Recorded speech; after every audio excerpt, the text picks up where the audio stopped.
தூத்துக்குடி மாவட்டம் சாத்தான்குளம் அருகே நிலத்தகராறில் ஓய்வு பெற்ற நெடுஞ்சாலைத்துறை ஊழியர் மீது சரமாரியாக தாக்குதல் நடத்தும் சிசிடிவி காட்சிகள் வெளியாகியுள்ளது. இதுகுறித்த மேலும் விவரங்களோடு இணைகிறார் செய்தியாளர் செந்தில்குமார். வணக்கம் செந்தில்குமார், விவரங்கள். வணக்கம் சுபா.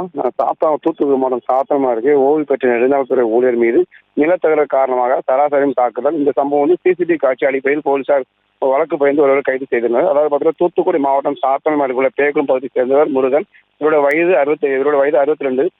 இவர் நெடுஞ்சாலைத்துறையில் ஊழியராக பணியேற்றி ஓய்வு பெற்றுள்ளார். இந்த நிலையில் இவருக்கும் அவரது உறவினரான அதே பகுதியை சேர்ந்த உலகாண்ட பெருமாள் வயது 65 ஆகிய இருவருக்கும் இடையே நிலத்தகராறு காரணமாக பிரச்சனை இருந்து வந்துள்ளது.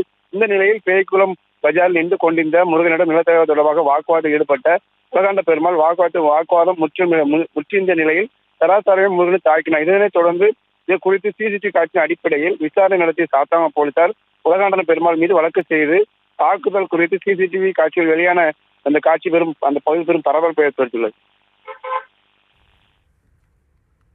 விவரங்களுக்கு நன்றி செந்தில்குமார்.